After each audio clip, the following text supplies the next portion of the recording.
Good evening, good morning, whatever part of the world you are, and welcome to this webinar that today is being hosted by the Afro-Middle East Center and the Center for Islam and Global Affairs. The first being based in Johannesburg, South Africa, and the second in Istanbul. Let me say a few words about the Afro-Middle East Center. And my co-moderator for this webinar, Ramzi Baroud, who is a senior fellow with the Center for Islam and Global Affairs, will speak a little about his organization, CIGA. The Afro-Middle East Center is, as I said, based in Johannesburg in South Africa, has been around since 1998, and we focus on research on the Middle East and North Africa region in the main, but also research on various other parts of Africa, issues such as political Islam, terrorism, not that the two issues are linked, and other such topics. We have a number of publications. We publish a few books a year, conferences, etc. Not any conferences this year, however, due to the circumstances that we all know. We decided together with CIGA to organize this. Actually, CIGA and us decided separately to organize a webinar each on this particular topic. And then after discussions between us and Dr. Sami Al-Arian, we decided to host a joint webinar. The issue of the normalization of relations, particularly between Arab states and Israel, has in the past few weeks, of course, for many of us, dominated at least the headlines in our own organizations or the headlines in our own heads, for very important reasons. For many of us, what happened in terms of the agreements between the UAE and Israel, as well as Bahrain and Israel, were not hugely shocking, but nevertheless, it caused us to pause and consider what this means moving forward. On the state level, of course, we didn't see. We saw some negative reaction for these. Interestingly, two of the stronger statements from governments that came out about these were from two states that actually do have diplomatic relations with Israel, that being South Africa, where AMEC is based, and Turkey, where CIGA is based. And so it's interesting that our two organizations based in these two countries are having this joint event now. Ramzi? Thank you, Naeem. Indeed, we are very lucky to have this number of distinguished speakers with us. But first, let me tell you very quickly about the Center for Islam and Policy Studies. CIGA is based in Istanbul, is an independent non-profit research and public policy institution, and is affiliated with Istanbul's Zaim University. Its mission is to conduct high-quality research and analysis, educate the public and policymakers, train experts, and propose novel ideas and policy recommendations regarding global policies and relations impacting the Islamic world and the development and progress of Muslim societies. We are very lucky to also have the director of CIGA with us, Professor Sami Al-Arian. Let me start with Professor Al-Arian, but very quickly, let me just tell you a little bit about Professor Al-Arian. Aside from the fact that he's the director of CIGA, he is also a public affairs professor at Istanbul Zaim University. He received his PhD in 1986 and was a tenured academic in the US for 2 decades. Many of you already know who Professor Al-Arian is and familiar with his books, his writings, and his prolific speaking events in the US and in other parts of the world as well. Professor Al-Arian, if I may start with you. Let's start with the term normalization itself. I mean, it's quite unthreatening, isn't it? Yet in actuality, it hides behind it something quite sinister. And this is why Palestinians are not very happy with the kind of normalization that's taking place between some Arab countries, United Arab Emirates, Bahrain, and potentially others in coming months. What is normalization, and why is the Israeli government very keen on normalizing with Arab countries at this stage? Thank you very much, Ramzi, for your generous introduction, and thank you, Naeem, and the Afro-Middle East Center for sponsoring this event with us here. And we're really very grateful, and I'm looking forward to the discussion with my distinguished colleagues. Normalization basically is where there is normal relations from the name, and that means you have cooperation, you have exchanges, you have recognition, and all the things that come with it in terms of people to people, relationships, tourism, educational events, cultural events, and acceptance.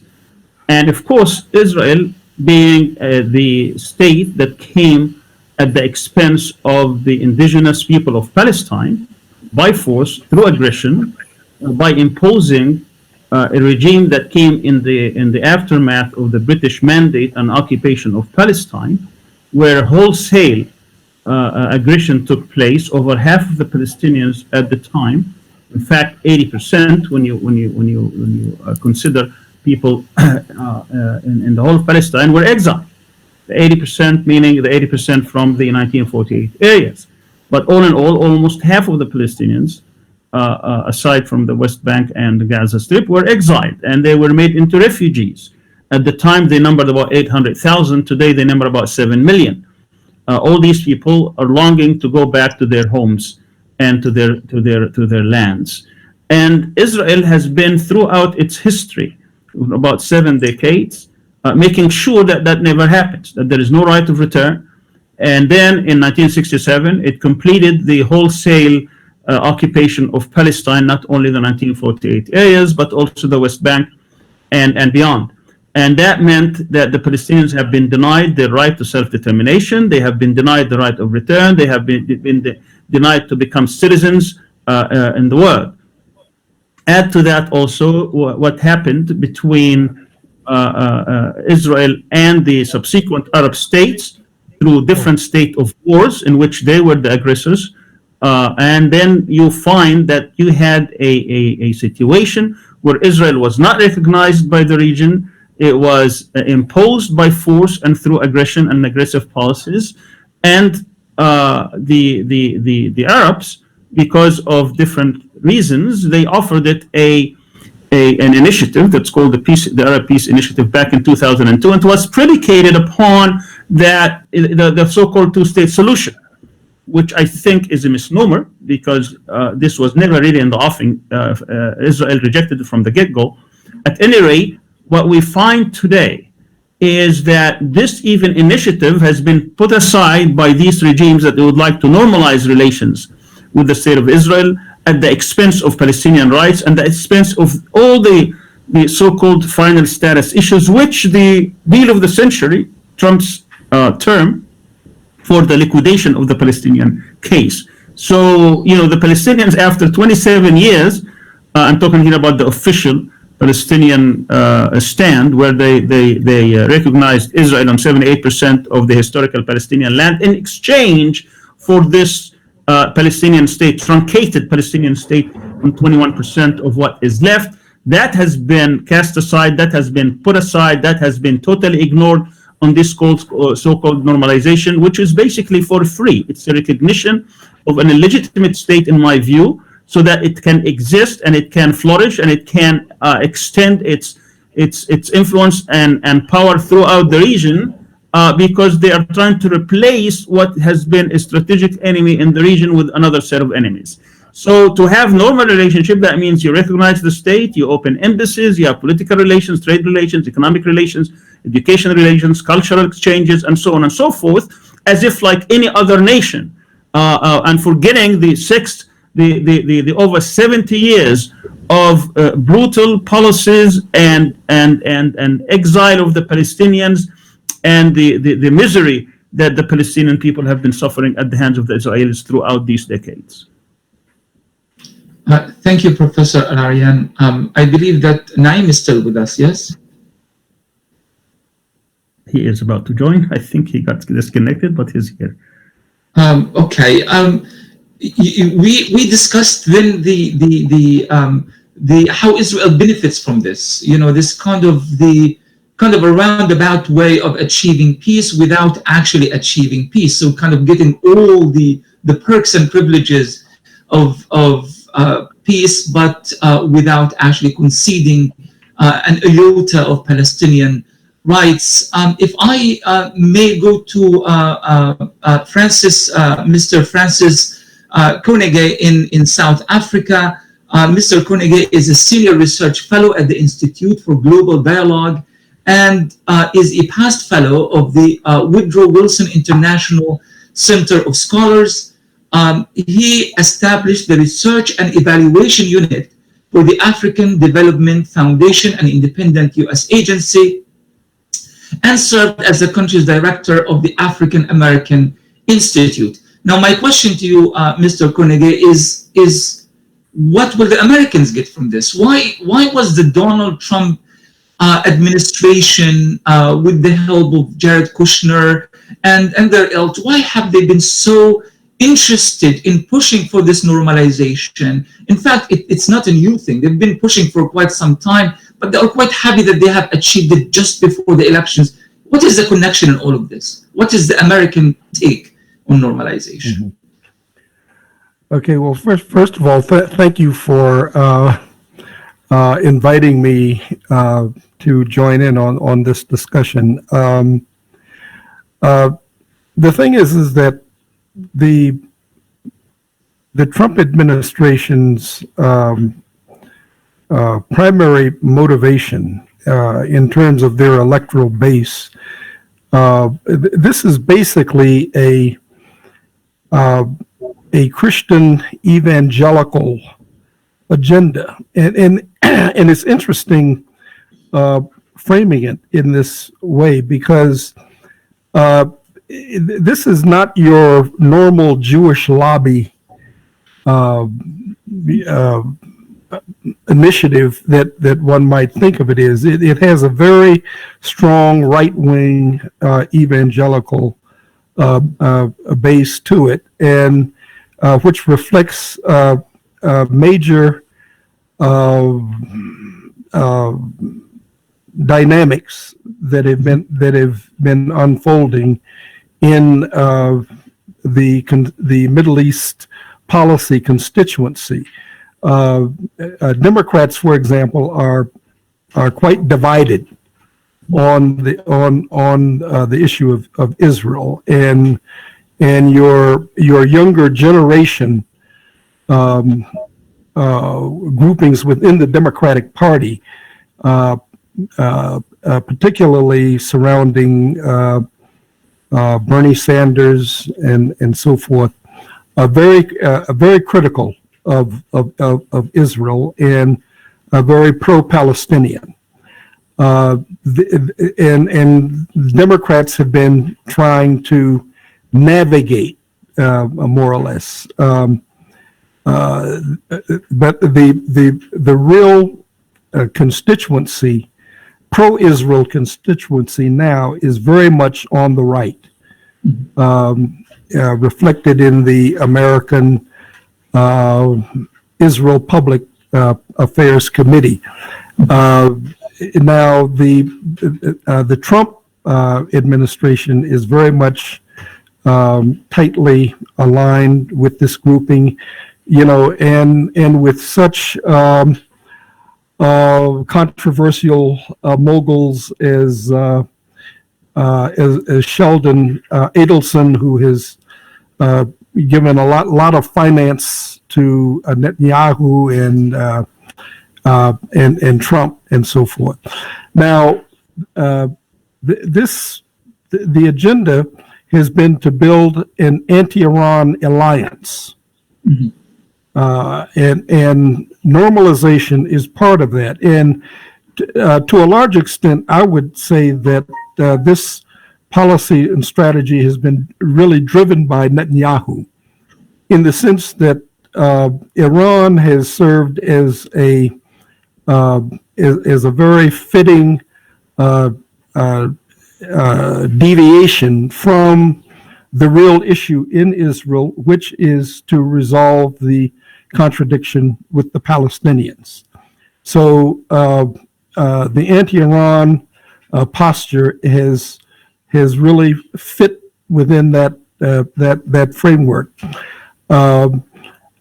However, what I, as an Africanist, what I find particularly troubling about these developments is the impact that this is actually having on U.S.-African relations. And I have a piece that is about to come out on how the Middle East policy is dominating U.S.-Africa policy. And normalization is being used now to try to coercively corral African countries into the Israeli camp, and you see it in many, in not just the Israeli camp, but the broader anti-democratic alliance involving Egypt and the Persian Gulf, particularly Saudi Arabia and UAE, and with very serious consequences, implications for the Horn of Africa, where you have a very delicate transition underway in Sudan, and then when it comes around to Ethiopia, where Ethiopia is engaged in a negotiation tug of war over the Nile, the Grand Ethiopian Renaissance Dam. Trump is backing Sisi in that, and in fact, what you have just recently had is the Trump administration cutting off aid to Ethiopia because Ethiopia has not gone along with Egypt's position on resolving that issue. So you see, this is all tied together. Next year, in fact, when the chairmanship of the African Union passes Francis, I think both of these angles, the what it means for the U.S. as well as the African scenario and where African states might go, are things that we want to unpack as we go along. So let's leave it there as your initial statement. Let's move on to the other speakers, but we will come back to both of those issues, Francis. Okay. In a few minutes. Great. Ramzi, if you don't mind, let me introduce our next speaker, our next panelist, Rabab Abdulhadi, who is the founding director and senior scholar of the Arab and Muslim Ethnicities and Diasporas Studies program at San Francisco State University. Hopefully, she's sitting outside, and we hope that she's not going to start coughing and get overwhelmed with clouds of smoke, etc. Rabab has more than 80 articles and book chapters in 7 different languages. Very well-known scholar in the US and well-known scholar in terms of Palestinian issues, not only in the US and not only in Palestine, but in various other parts of the world, including South Africa, I should say. She's been here many times, and we've hosted her as well a couple of times. Rabab, coming to you, the move by the UAE and Bahrain, and I'm sorry I got cut off, Ramzi, earlier on when you were chatting to Dr. Sami Al-Arian. So I hope that I'm not repeating a question that you've already asked Dr. Sami. If I have, Rabab, just say so, and we'll change tack a little. The move by the UAE and Bahrain, and perhaps to be followed by Oman, some speculation suggests, as I said earlier, is not really a great shocker for any of us that have been watching what's happening in the region. These relations have been ongoing for many years, somewhat clandestine, not entirely, and extremely beneficial for both Israel and the UAE on the one hand, Israel and Bahrain on the other. Does the do these overt diplomatic links now really change the game in any way in terms of the strength of Israel on these issues, and in terms of the strength and or weakness of the Palestinian side in terms of the Palestinian cause for liberation? Yeah, thank you. First of all, I want to thank CIGA and AMEC for hosting. You can hear me, right? Yeah. For inviting me to participate. I want to, I want to also thank you both for actually switching the platform in view of Zoom censorship of our webinar last week, which we can talk about that later, which I think is very much connected. But I want to start by saying that today is actually the 20th anniversary of the murder of the Palestinian child Muhammad al-Durra, and the anniversary of the Al-Aqsa Intifada actually started September 28th, and the young boy was killed while his father was trying to protect him. And I think it's really important for us to recognize that. Actually, we were going to also have a webinar of our own last night, but we had to schedule everything because of what's going on. I want to, I think that yes and no. I think there are wins for Israel, and there are things that are continue as usual. But I think what's really important to emphasize in this thing, I agree with you, and I agree with the previous speakers, Dr. Sami and Dr. Francis, that there are things that are not so new, and there are things that come at a particular moment in history. For this particular moment in history, I just want to affirm that actually Israel is having a serious crisis. Serious crisis. Historically, Israel has an existential crisis, because despite over 100 years of Palestinian resistance to colonialism, Israel has not been able to erase the Palestinians. The Palestinians are here to stay. And one of the things that Israel's supporters, whether you're talking about the Israel lobby in the US, the Christian Zionists, whether you're talking about the Trump administration and also various administrations, we can talk also about what are the differences and similarities between Trump and Biden. If anybody has watched the debate last night, knows that some issues there are, but actually at least on the question of Palestine and so on, there are very problems. But I also agree with Professor Francis about what's happening within also the opposition on the street of the US, which we can come to that. But they have a serious problem in the sense that they are unable to erase Palestinians, and they are unable to erase the Palestinian narrative. And one of the most important things is to actually replace that and say, you see a lot of reports in the US keep saying that, oh, the Palestinians are irrelevant, the Palestinians have ceased to exist. If the Palestinians are so irrelevant, if the Palestinian issue ceased to exist and so on, why are they so much in frenzy to try to actually silence, to try to crush, to try to actually attack the Palestinians again and again and again? And I should say, the time that they have started this agreement, when they signed the normalization agreement, which is an agreement of shame, at the White House, Israel actually was bombing Gaza for 15 consecutive days, and people were not paying attention to that. I also want to say that Israel lobby is unable to change that. Also from what is happening, what I think is actually really important as scholars for us to also acknowledge is that this whole deal is very much Islamophobic, is very much Orientalist, is very much colonialist. I want to remind us, and people have maybe forgotten about Huntington's book, The Clash of Civilization, and the ways he referred to Arab, Muslim, Palestinian, third world countries, that the clash of this, and the ways in which Emiratis and Bahrainis came in and actually kept emphasizing the question of development and peace, as if actually accepting the Israeli narrative that Israel is going to bring the modernization, Israel is going to bring technology, Israel. And it's very interesting because we are aware that Israel has been bringing technology, but has been bringing surveillance, policing, repression, basically silencing people in the governments.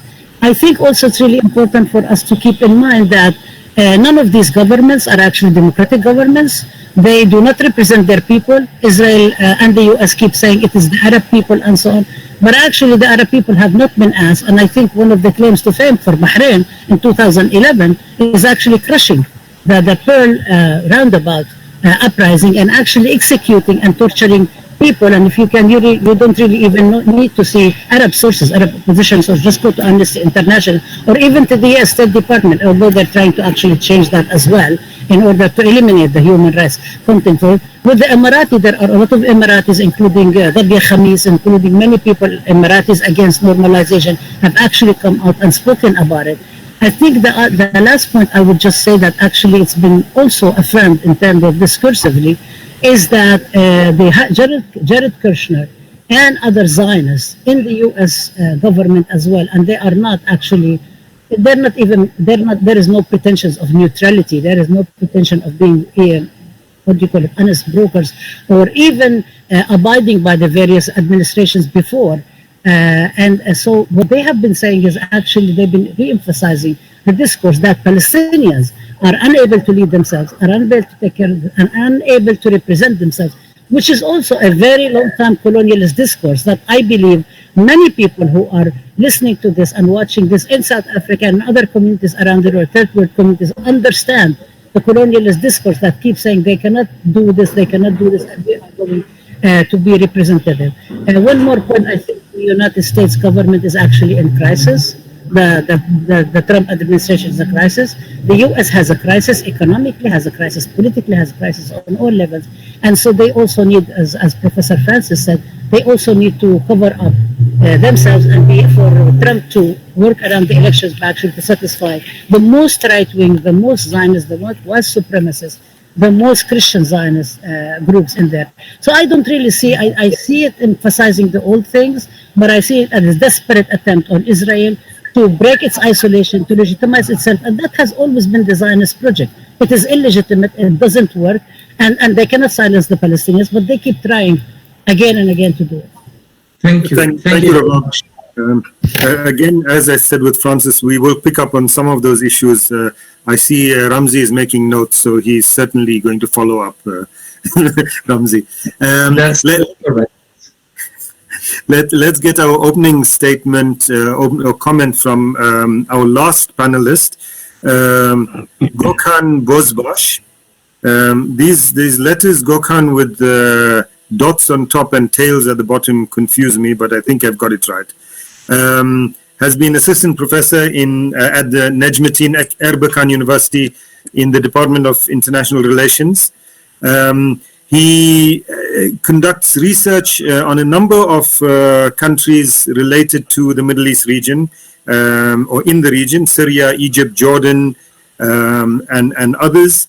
In fact, his PhD thesis in 2016, his dissertation was on socio-political transformation of Egypt and the question of democratization.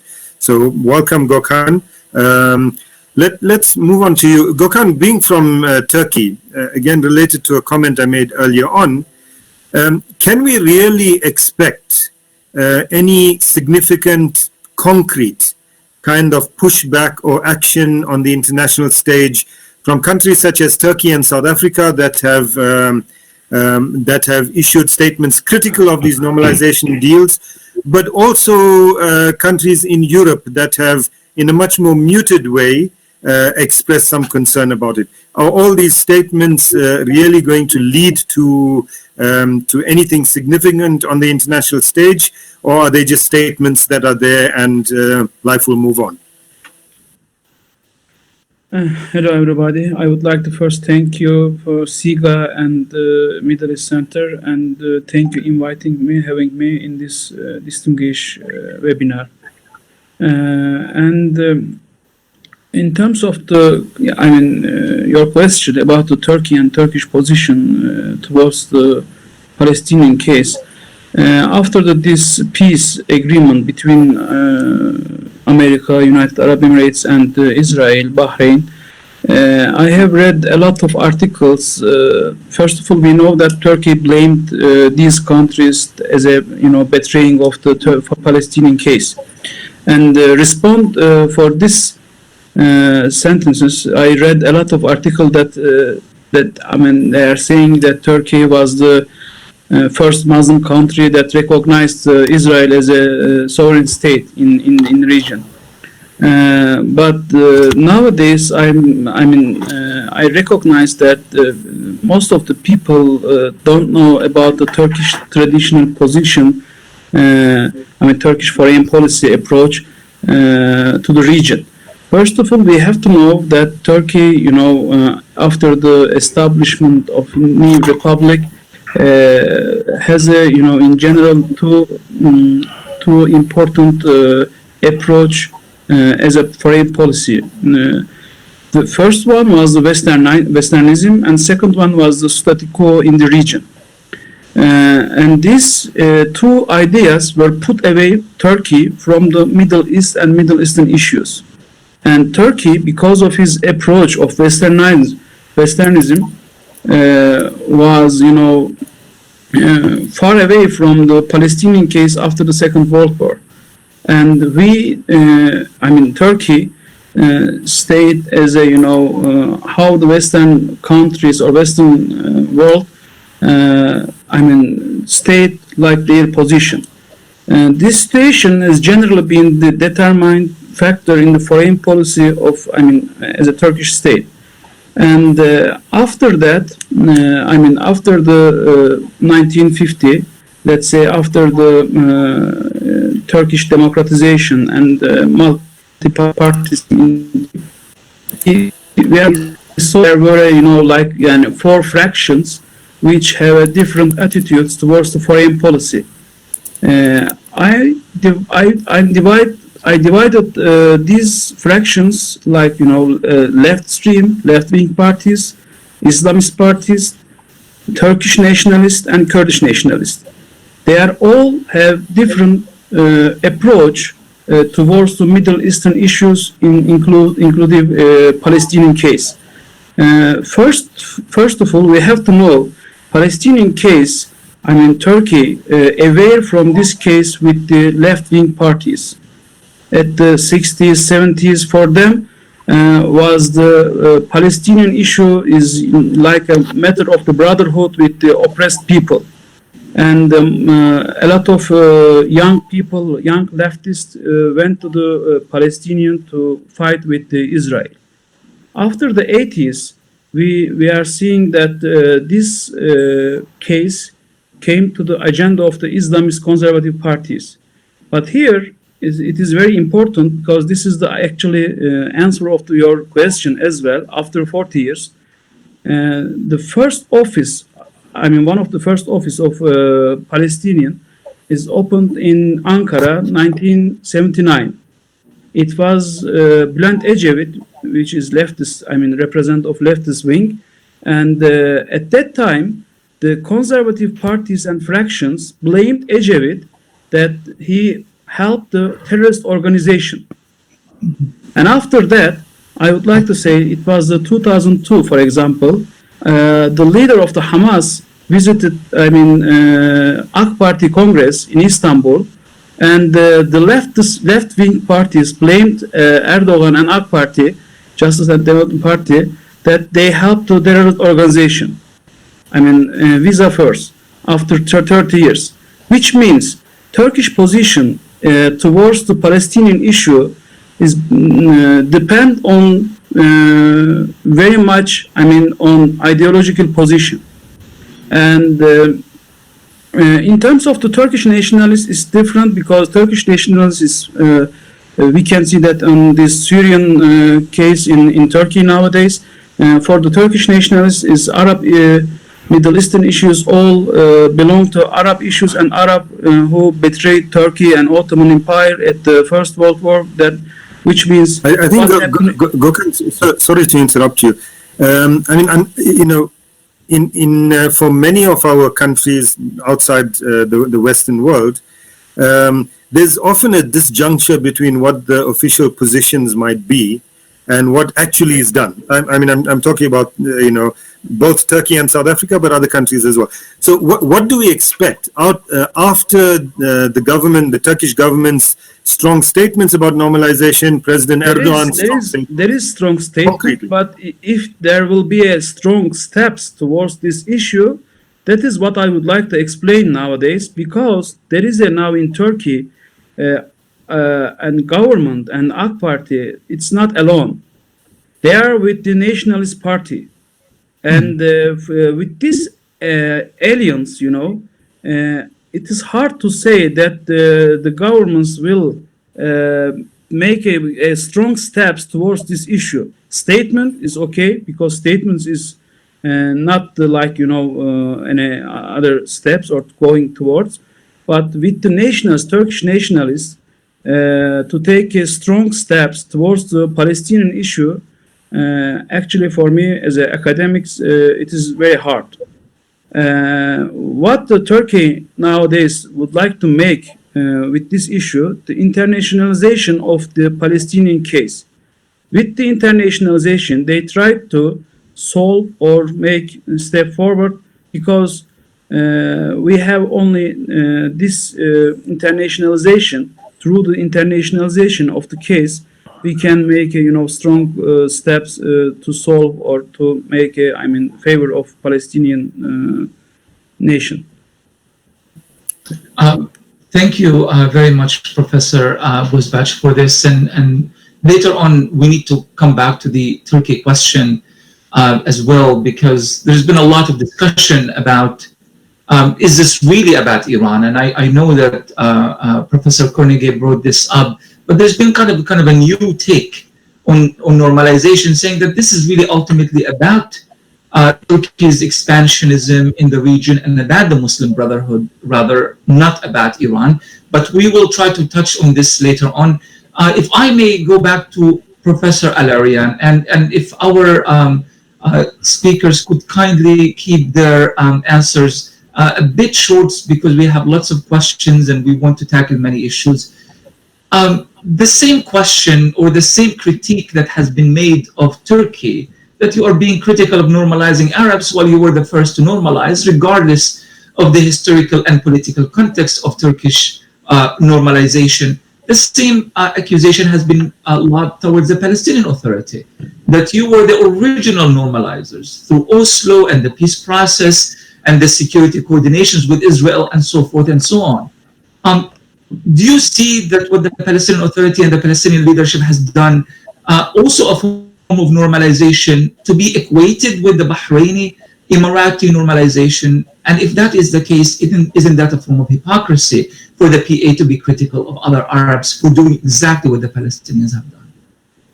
Well, I've been critical of the Oslo since the very beginning, since its inception. We wrote about it, we talked about it, we lectured about it, we made demonstrations and so on and so forth. And I think that it was a historical mistake for the Palestinian Authority and for the PLO at the time, which created the Palestinian Authority, to recognize Israel and to go through this path, which was really a path of the unknown. And now we are 27 years later, and obviously none of the things that they gambled on has borne out. So, but to use the Palestinian Authority as the club to on the head of others, obviously is a distraction, because even if the Palestinian Authority, under whatever circumstances and justification they have used, that to come and say that because of the Palestinians have recognized Israel, therefore, and they've never been in a state of war with Israel, by the way, so there's absolutely no reason for them to normalize, particularly that they were part of this so-called Arab initiative, which was predicated on upon something that would be you get something in return, which they're not getting anything in return. So we have to see this. But I think the problem is that the Palestinian issue, both through Oslo and through this, is and this is Israel's objective, is not to make it a central or even a primary issue in the region. But Palestine is the central issue of the Ummah, is the central issue actually for the struggle for freedom and justice and genuine peace throughout the world. And when we say this, it doesn't mean that the Palestinian people have been suffering more than other people, because clearly the Syrians and the Yemenis and the Libyans have been suffering, at least for the past few years, more than the Palestinians. The reason Palestine is the central issue for our region, for our ummah, for those people who call for freedom and justice and away from colonialist powers, is because of what it represents, which is the Israeli hegemony. Israel is the problem. The Palestinian issue became the problem because of the original problem that was created at or established at the expense of the Palestinians. Israel is there to establish its hegemony, and to establish its hegemony over the region, that means the region has to be fragmented, have to be weak, have to be divided, have to be colonialized, have to be under their thumb. They have to live in misery and state of conflict and wars continuously, and try to maintain this, manage this through their support of dictatorial regimes, and to try to deny the people the rights for democratic rule and transformation, which we have seen vividly after the 2011 Arab Spring movements and revolutions. You know, those people, they came in the open. Israel, the United States, particularly under Trump administration, and these Arab dictatorial regimes, they came together to form the counter-revolutionary groups to support those groups that will deny the people the right to self-determination and the right to establish their own democratic rule. We have seen, so that was divided. Let me just take that issue a little further, but let me throw it to Rabab. Because both of you are talking about the region, and particularly the Arab part of the Middle East region, or the West Asian region. And so let me extend that slightly.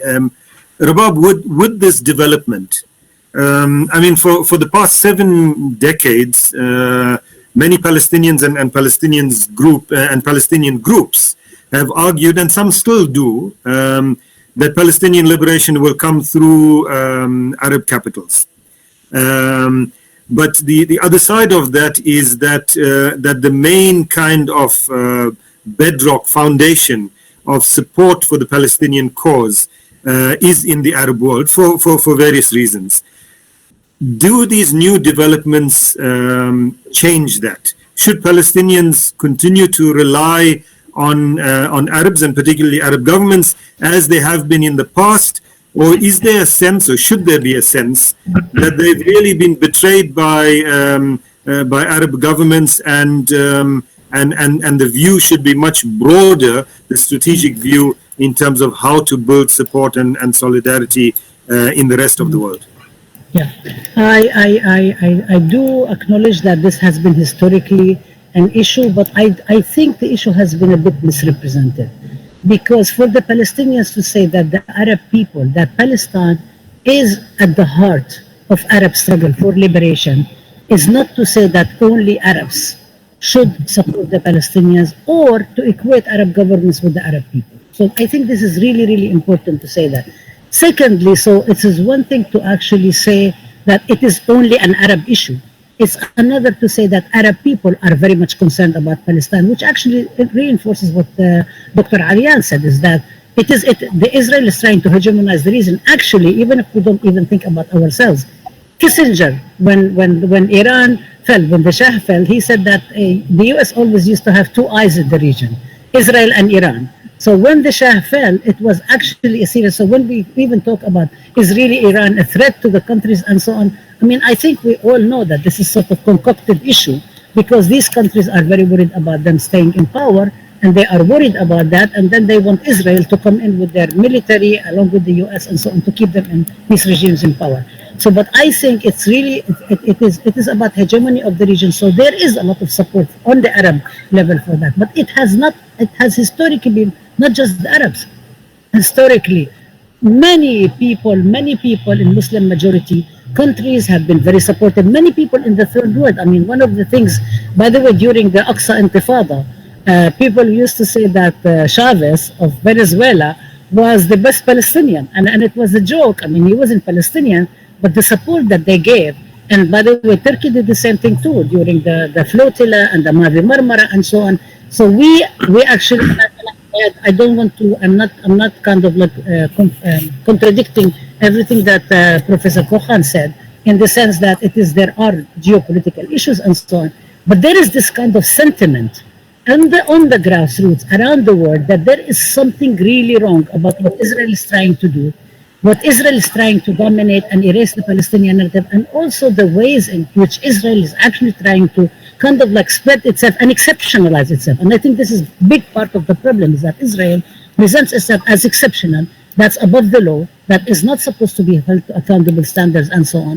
And then the Zionist movement uses the historical, legitimate and very important struggle against anti-Semitism to justify Israel's continuation, which is actually a very big problem. We can talk about that. So I am for, and definitely, and I think historically, Palestinians have had a lot of connections with multiple people around the world. And I will just add one thing, because you told us to be very, very brief in our comments. So I'm just going to add one thing that's really important, in the sense that there has been a very interesting kind of relationship between the Palestinians and the Arab governments, because if we recall historically, there is Palestinians said after 1967, we're all alone. Nobody is supporting us. We really need to just go with alone and so on. And I think it's very, very interesting, because, and this is very much connected to this normalization agreement, is that the Israeli flight, Al flight, that took Kirshner, O'Brien, Israeli intelligence to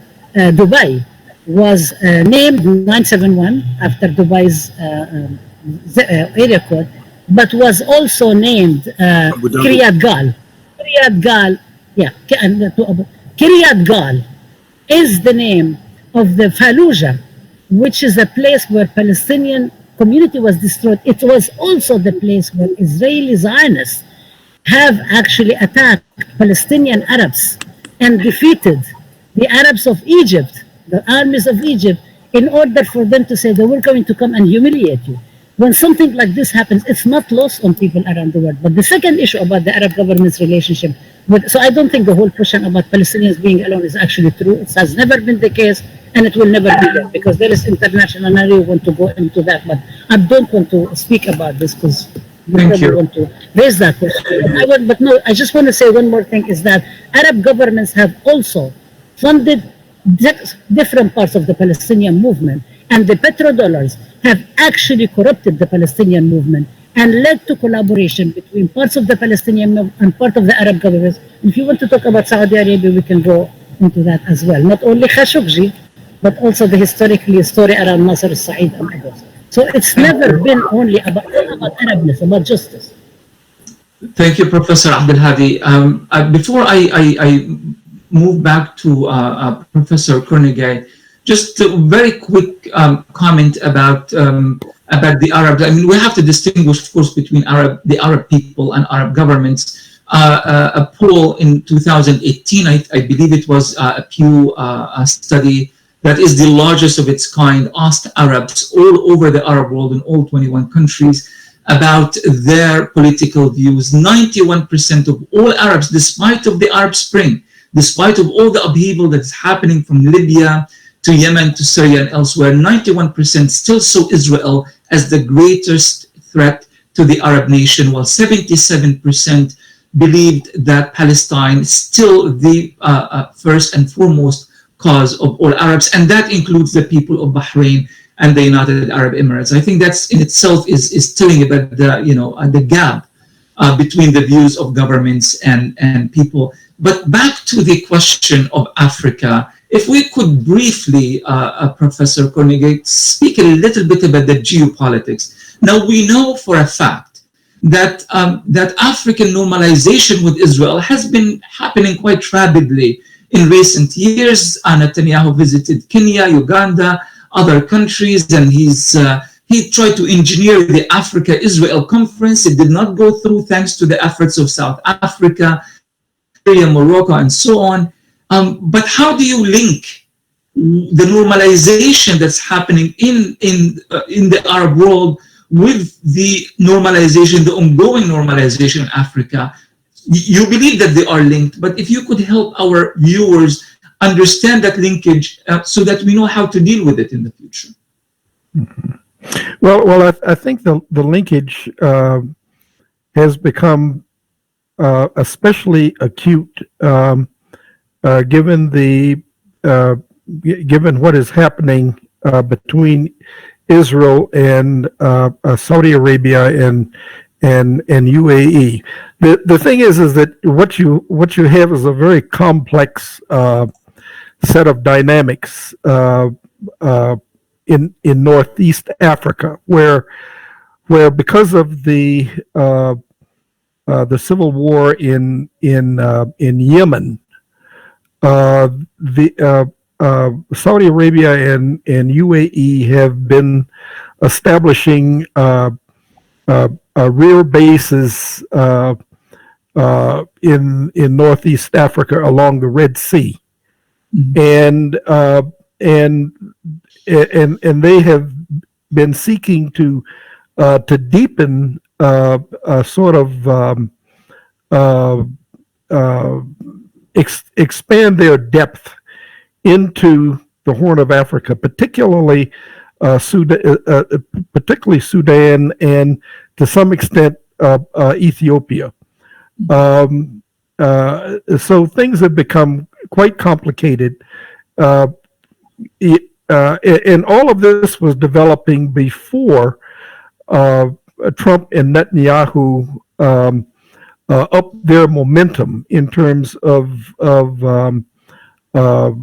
strengthening Israel's position as what I would call something of a sub-imperial power in the Middle East, Eastern Mediterranean nexus.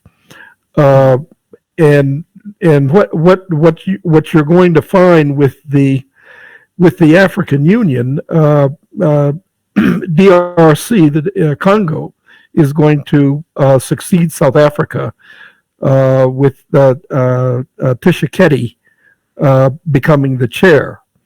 Now, how this is going to work out based on the Troika arrangement, whereby South Africa, Cyril Ramaphosa, will still have some influence. I'm not sure, but DRC has become very close to Israel, and has aligned itself very closely with Egypt. Basically, what Trump and Netanyahu have done is that they have established a core of Egypt, Saudi Arabia, UAE. Trump backs Egypt, and whatever Sisi wants, Sisi gets. So that is now influencing the issue of the Nile. So you have so these are dynamics that are actually impacting U.S.-African relations, not just U.S. policy in the Middle East, but Africa is being forced, sub-Saharan Africa is being forced into something of a subordinate state subsystem to the Middle East. Israel on the one hand, the Persian Gulf on the other.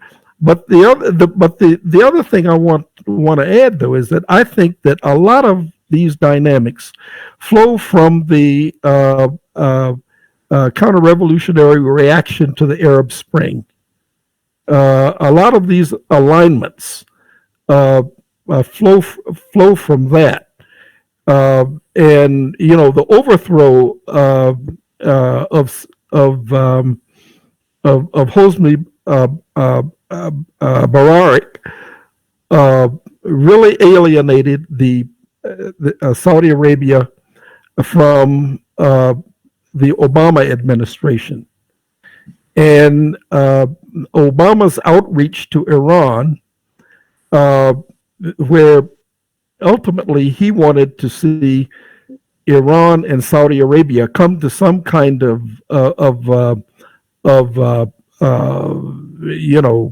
understanding. This ran against the grain of the Israel lobby, because Netanyahu was also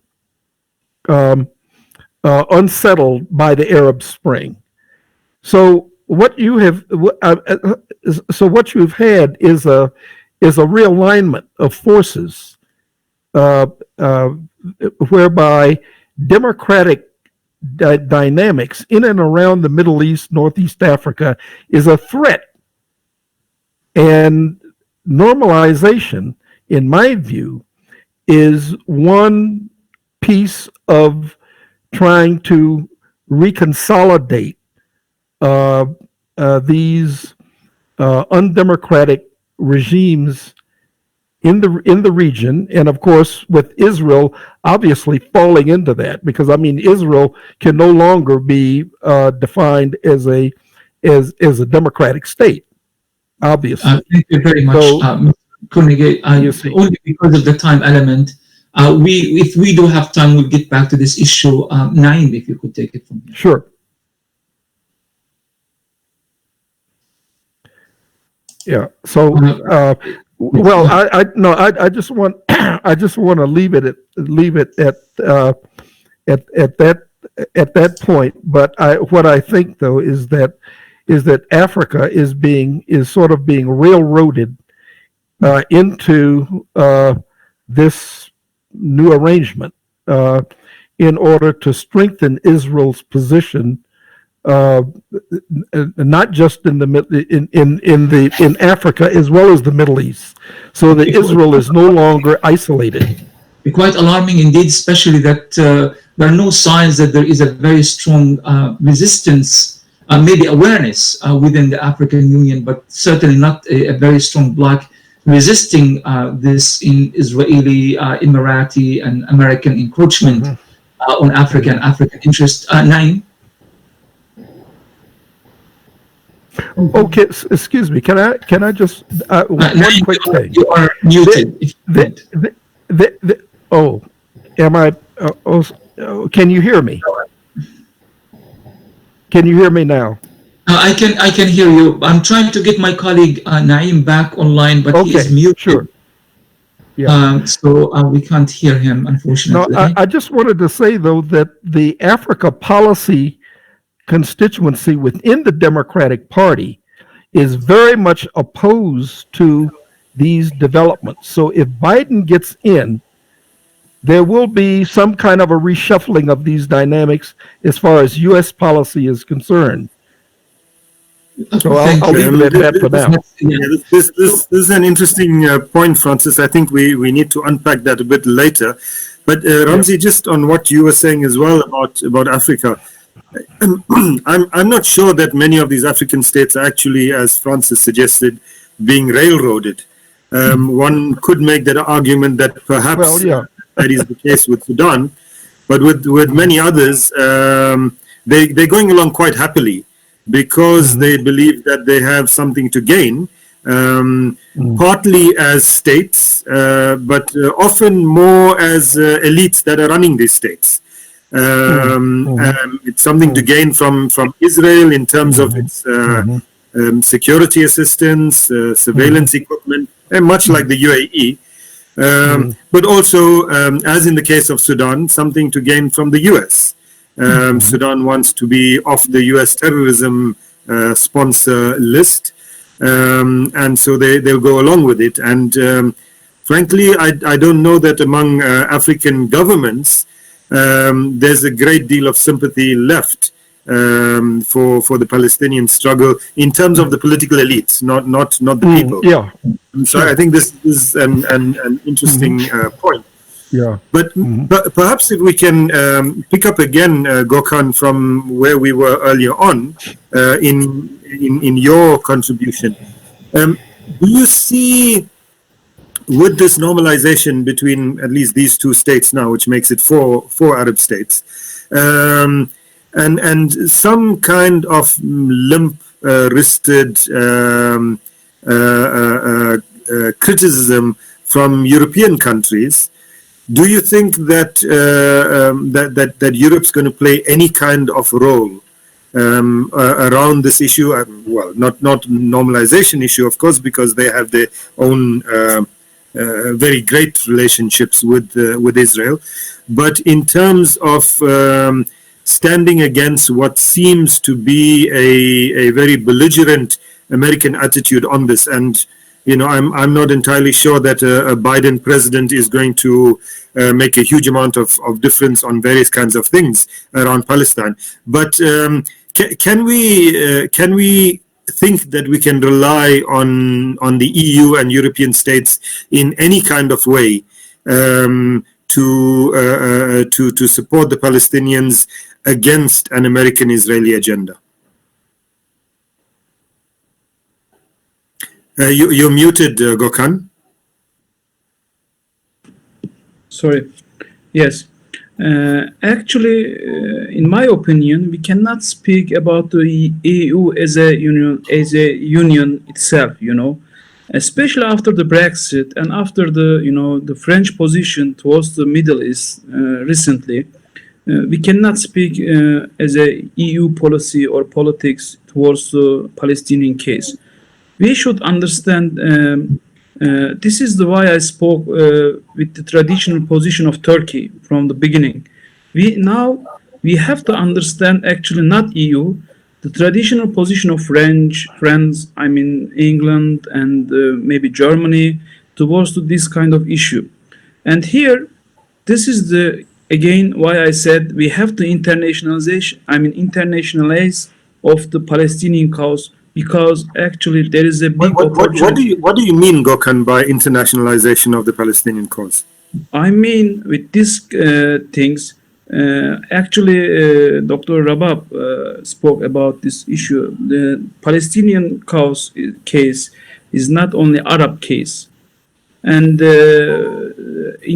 at the beginning, we did a discourse analyzing of Palestinian case. At the beginning, it was really Arab case, because we have listened a lot of videos from the 60s, 70s, when the people, after the bombing or after the some crisis, people was speaking about where is the Arab states, where is the Arab leaders, and so on. And look at these and the beginning of 2000s, there were a lot of people was saying, where is the Muslim leaders, Muslim countries, and so on. And now, actually, there is a new stage. We have to, with the internationalization or internationalize of Palestinian case, we have to see the position of the global powers, and we have to make a balance between them. And this is very important. If we see the Brexit, the conflict between the United Kingdom and the European Union, and if we see the French position towards the Middle East, they are not representing EU policies towards the Lebanon or Iraq or Middle Eastern countries. No more EU policy. There is a French national interest towards the Lebanon. We can see at the Lebanon case very much clear. And nowadays, Israel, tried to make a new policies with this its position, and now Palestine. First of all, in my opinion, we have to bring together the Palestinian internal actors. After that, we have to see very much clear the international global powers position, and we have to make clear. Gokhan, let me pick up that issue with Dr. Sami. Let me first just say, when Macron recently visited Beirut after that port explosion, I commented to some colleagues that France is now starting to treat Lebanon the way it treats Francophone African states, as if they've never gained independence and they remain colonies. And I think that's not just Lebanon, but with the bigger part of the Middle East. But Dr. Sami, Gokhan spoke about the Palestinian actors, the different factions, etc., in a sense, getting their act together. We saw after this normalization deal, and I refuse to refer to it as a peace deal, or use the word peace there, but we saw this very rapid. Of course, there was condemnation from all the Palestinian parties, but then this very rapid coming together of Palestinian groups, including last week in Istanbul. Has the normalization thing, the Bahrain UAE normalization, been enough to shake up these Palestinian groups into realization that a common Palestinian platform is necessary? And do you think that this in South Africa I would say toenadering, this coming together is going to last? I'm afraid it's the latter case. What's happening here, to understand it correctly, is that the Palestinian Authority has gambled, has lost, and trying to buy time in the hope that Biden is going to win the elections. So they're going through these these different maneuvers, I would call them, in order to buy time. But I want to break some news here, because to understand what normalization is about, we need to look at what happened last week. A lot of people did not know that, or have not noticed that the president of the Sovereign Council, the Sudanese general, went to United Arab Emirates, and they were negotiating normalization between Sudan and Israel under the auspices of the Emiratis and the Americans. And one member of that delegation has leaked the document. It was 22 pages of demands. And just to know how far they want to go in order to so-called normalization, but actually it's to establish a total hegemony of the West, of the United States and Israel in particular. For instance, the United States wanted to, it wasn't, they thought they were talking about exchange of ambassadors or some kind of relations, trade, or even tourism, but it went much deeper than that, including the transfer of the AFRICOM to Sudan. So that's where they're going to control Africa from, to establish a naval base for the United States, to be controlled and have full access by Israel, and to be controlled also by all their seaports to be controlled by the United Arab Emirates. And he said, when you go deep into these, what it was establishing, even they wanted to go into the composition of Sudan in order to break it up even further into 2 or 3 more states. He said they could not believe the type of demands that they were asking of them to do, and the type of penetration within the country, its institutions, its constitution, that they were asking them under the so-called normalization. What we have today is basically we're shaping into 3 different alliances geopolitically, and let me just quickly talk about this. You have this group that is led by Israel and the United States, with membership of the United Arab Emirates, Saudi Arabia, Egypt. They're trying to pull Jordan into it, Bahrain and Oman, and so on and so forth. Of course, they're trying to bring others. And the objective of that alliance is basically to have the status quo and consolidate it.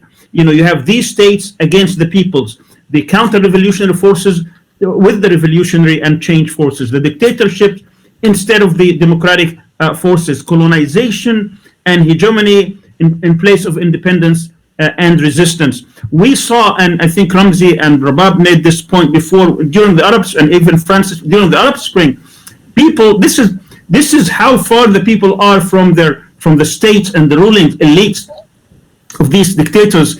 They were having their national flag in one hand and the Palestinian flag always in the other hand. Palestine is part and parcel of this revolutionary change towards more democracy and freedom and justice.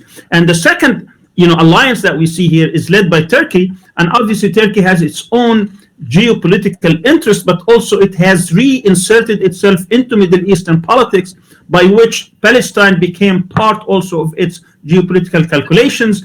They haven't reached yet the degree by which a country, which is the third alliance, Iran and the resistance movements and others and its allies, where they totally reject Israel, and they have been aligning themselves for this confrontation. And now we have these 3 alliances.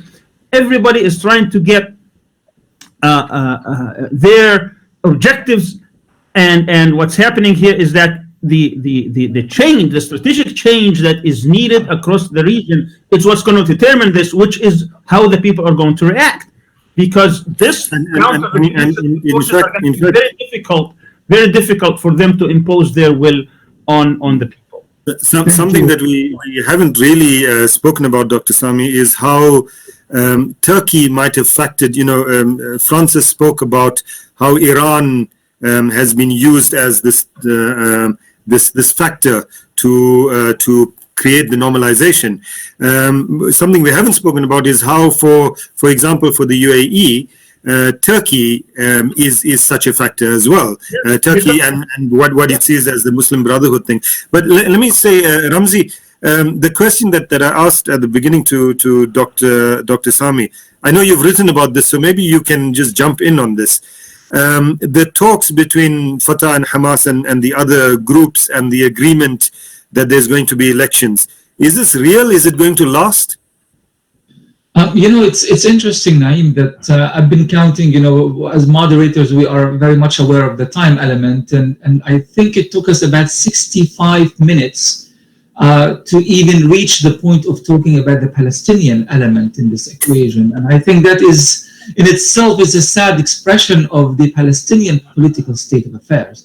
And later on, I'm really been itching to ask Professor Abdulhadi and our speakers about their strategies and their visions and the element of resistance. How do we actually resist this? But very, very quickly, I'd like to say that, yes, this is this situation, the normalization deal is, as you called it, is giving the kind of breathing life in the dead corpse of the Palestinian Authority and Oslo, and is kind of creating a new opportunity for the Palestinian leader Mahmoud Abbas to present himself once more as a national leader, as a unifying figure, and so forth and so on.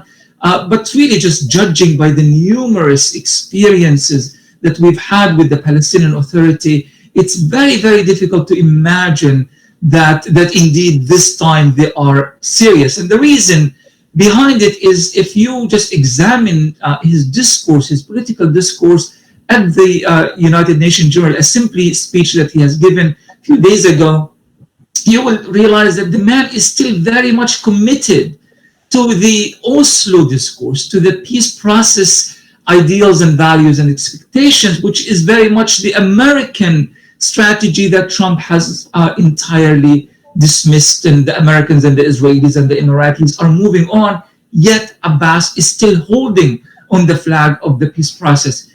This is not at all the type of response that Palestinians on the ground are expecting. They are not expecting more talks and jargon about state building. They're expecting much more about what is our national liberation strategy. And until now, and sadly, even for the other movements that met in Istanbul recently, they haven't yet really elevated their political speech to reach that point yet. And my question to Professor Abdulhadi is, what should we do? What should the Palestinians do? This is your specialty, the issue of resistance, and you are very much connected with the Palestinian people as a very well-respected organic intellectual.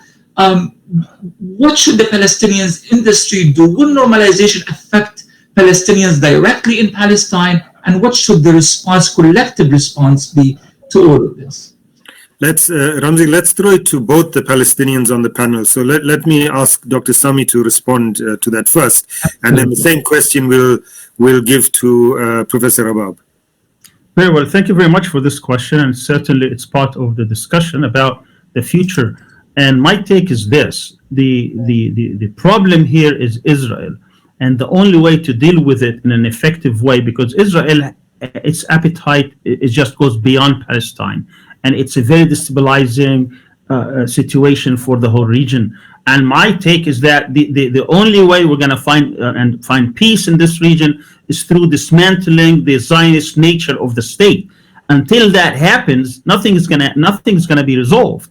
And to have that's beyond the capacity of the Palestinian people. So we really have two tasks at hand. One is that we need to make sure that the Palestinian people will stay on their land, and we can support their steadfastness, that they will not be the victims of further Israeli aggression and exile, and they're trying to use, basically, as they've done it, in 1948, ethnic cleansing, this wholesale transfer. So we need first to support the steadfastness of the Palestinians on their own land, and then we need to take on Zionism and Zionist entities throughout the world. And this is beyond the capacity of the Palestinian people. That's why we need to build a worldwide movement to confront it at all levels, politically, socially, economically, culturally, academically, artistically, you name it, human rights issues, all of them. And this has to be, as I said, worldwide. That means that all the freedom-loving people throughout the world must be a part of the struggle in the same way that we were part of the struggle against apartheid in the 80s.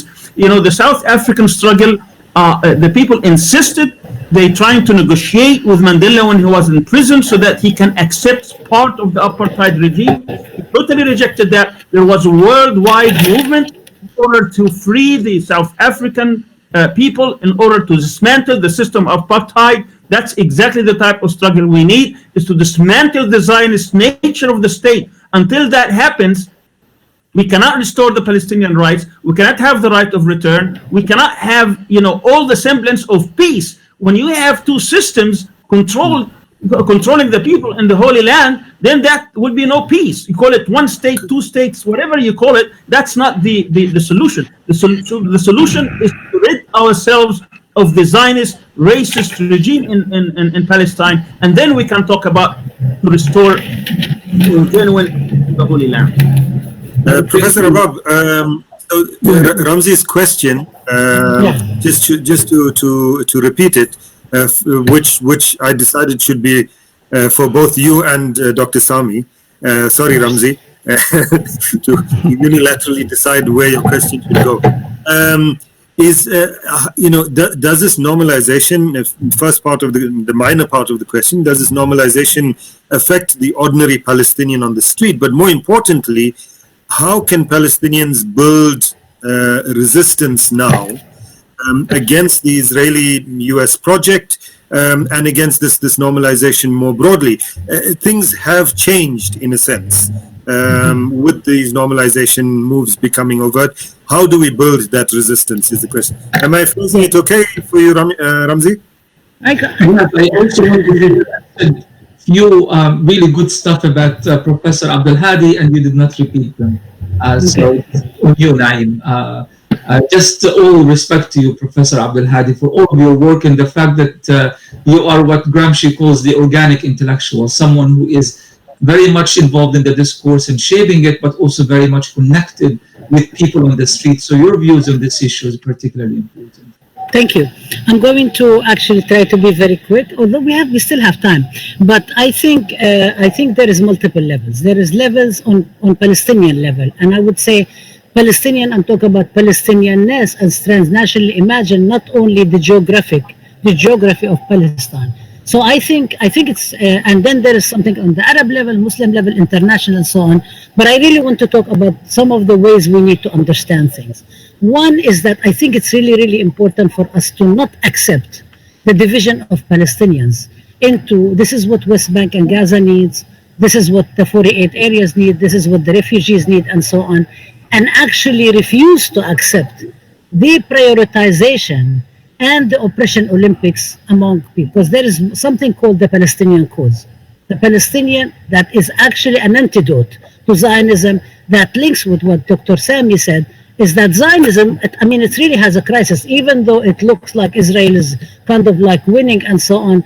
But also, let's not forget what Israel is getting out of it. The securitization, the security industries, the question of actually being able to gain economically and so on. But that has never, ever worked in any colonial context. Professor Francis talked about what's happening in Africa and what's happening with Congo and so on. And immediately my mind goes to Patrice Lumumba assassination and goes to Belgium being forced to actually apologize for the colonization. So actually it is possible. I think it's really important for us to keep hope and to keep faith in our ability to resist, to change, to refuse, and transform, because there is resistance and there is liberation. They are actually connected with each other. So I think it's really, really important for people not to lose hope, and that is happening on the ground.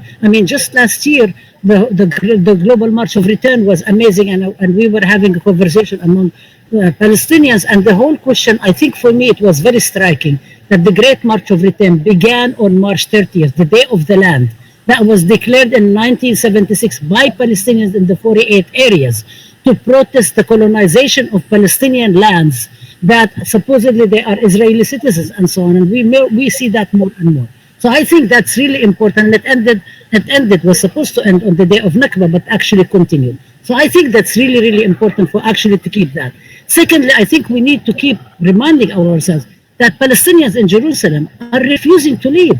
They're resisting day in and day out. All of them are resisting. The women's murabitat and the movement was going. The prisoners, the whole question of the prisoners, there's almost 6,000 Palestinian prisoners. All of these are indications, the martyrs, all of these are indications that there is there is resistance. So it's not just how to build resistance. Professor Korengay, if you could kindly unmute yourself, or rather mute yourself, so we can. So I think that actually, because people will say, where is the Palestinian resistance? And on the webinar we were supposed to have last week, one of the questions we had for Ronnie Kasrils, who's a comrade of yours, Naeem, and people in South Africa, was people always say, where is the Palestinian Mandela? And we wanted him to, chime on that. And he said, there are thousands of Palestinian Mandelas. And I think it's really important. It's not only about what to do, but I think also politically, I think anybody who says they're against Oslo, they need to demand the dismantling of Oslo. There is nothing left of Oslo except Palestinian authorities' commitment to Oslo. Nothing. Israel is not committed to it. The US is not committed to it. So the people who want to meet together, the factions and the forces and so on, they need to submit collective resignations and say, we're not going to participate in that. I want to just say a couple of more things. I think it's really, really important for us to keep not allowing the Palestinian narrative to engage into collective amnesia, because this is the Zionist project, and this is something we need to reject. I think it's really important for us not to exceptionalize Palestine and think Palestine is the only cause in history, but it's actually part and parcel of movement for justice. I really think we need to build a project, and I'm not sure if it's the same as this one state that some of our colleagues are doing, which I have a lot of respect for them, but to actually have a program of Palestinian liberation that actually engages different people. I'm not talking about a national state, by the way, because, national states and so on, you need to have to go back to the whole nationalism and so on. I'm not really sure about that. I'm not even sure about states per se. I want liberation. I mean, for me, I want liberation. Naeem is smiling because we had this discussion before. But I don't want people to start calling you an anarchist, Rabab. I'm not an anarchist, but I have a lot of respect for anarchists, especially because a lot of anarchists, including Emma Goldman and others in the US, were actually expelled and deported from the US under criminalization of thought and politics and so on. But anyway, I don't think I'm an anarchist, but I think that it's really, really important to think about the ways in which we can actually think of practical solutions. But the thing is not actually immediate. There is something that we need to connect, and I think we need to connect with all the fighting forces around the universe. I mean, in the United States, I will say we're very much part and parcel of the movement for Black liberation. We're very much part, and we're not leading it. We're following the lead of our people. But I really think, and we need to have different leadership. Definitely, we have to think how are we going to have different leadership and actually make it possible to engage the ideas and the energies of all the young people who are completely refusing the Zionist project and resisting against it. So I think acknowledging what's going on first, actually, it's really, really important, because it is there. The resistance is there. It has. Thank you, Rabab.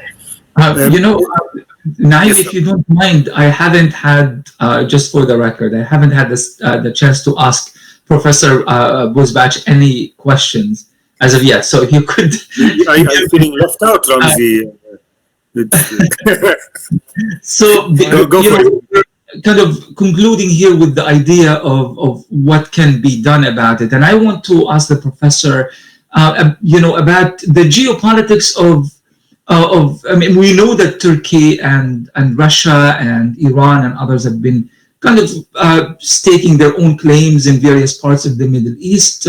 We haven't really touched on the East Mediterranean conflict, which is a huge component in all of this. And we know that the United Arab Emirates and Israel are now joining in the energy war that is going to be fought against Turkey and Russia and others. But Professor Bozbas, if you could just tell us quite briefly about what do you expect Turkey's next move to be, considering that Israel, United Arab Emirates, the US and others have already made their move, and quite a major move at that. What do you expect Turkey's response to be at this stage? Actually, let's say, I'm reading Turkish foreign policy via ideologies, this is very important. And nowadays, actually, Sami Al-Arian spoke a bit about the Turkish interests in the region, about the national interests and so on. Now, Turkish position, it's very clear, affected by internal issues. First of all, we have to know, if we think about after the Arab Spring until the failed coup d'etat in Turkey, it could be Erdogan go to the war for Palestinian. But after the failed coup d'etat, in Turkey, it is clear that we are seeing alliance between the conservative movement and the nationalist movement. And after this alliance, if you look at the political discourse, there are a big change towards the Middle Eastern issues. What is happening nowadays in Syria? It's turned to democratic demands to national interest. If you look at the Eastern Mediterranean Sea, it is about the national interest and the interest of the Turks in Cyprus. If you look at the Egyptian politics, there is a voice in the oppositions that we have to come together with Egypt. Not actually Egypt, Sisi. We have to come together with Sisi. In terms, and on the other hand, we have a real big economic challenges, in Turkey. And if you look at the opposition, especially opposition, Turkey should sit with Sisi, should sit with Israel, should sit with, any kind of regional actors in achieve this challenge, get through this challenge. And these speeches, is actually, of course, will not lead Turkish foreign policy, but will affect that government, the government's response. In terms of some strategic, or in favor of Palestine, or in favor of disadvantage of Turkish national interest. If you look at, for example, Turkish response 2013 towards the Egyptian politics and Sisi, and after that 7 years along, they are all actually lose. There is a loss of interest, national interest, but Turkey stand by, let's say, oppressed people or with the Egyptian opposition and so on. But now it is very hard to take such a steps towards the Palestinian case. This is quite revealing, Professor. It means that practically we should not expect anything solid in like all the rhetoric about the anti-normalization rhetoric coming out of Ankara. Yeah. We shouldn't particularly expect anything quite strong and solid in terms of a Turkish-led strategy to counter this normalization. That's right. Yeah. Okay. Naim? Ramzi, if I can just say, from some, speaking to some South African foreign affairs officials about how they deal with the issue, the Palestinian issue, with other states. The one thing that some of them laugh about is that if they want to take up the Palestinian issue in a multilateral forum globally, the one place that they don't really expect to get any support from is Arab states. None of the members of the Arab League, except Algeria, possibly. But the other, of course, is African states. Less and less are African states concerned. And so, I suppose partly they trying to say to us, before you criticize us this heavily, remember that we can only do these things with other actors together, and no one else wants to come on board. Whether that's entirely true or not, but it's a very revealing point. So the point that you make here about Turkey and other states in the Arab and Muslim world, I think is very relevant. But perhaps, Ramzi, let's use that to segue to Francis. Francis, around the question of, I don't know whether we should call it African normalization with Israel. Let's call it that. I mean, what possibilities are there to build resistance to slow the strengthening of relations of African states with Israel? It seems to me that perhaps South Africa and Algeria and one or two other states, SADC states in the main, and Algeria are the main ones in the African Union that, for example, are standing against Israel becoming an observer member of the African Union. But what else can be done in order to slow this strengthening of relations of Israel with African states? You're muted, Francis. We can't hear you.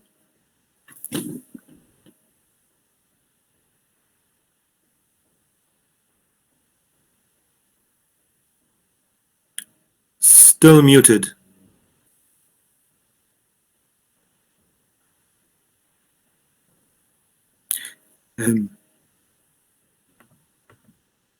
Okay, can you hear me now? Yes, we can hear you now, Francis. Okay, yeah.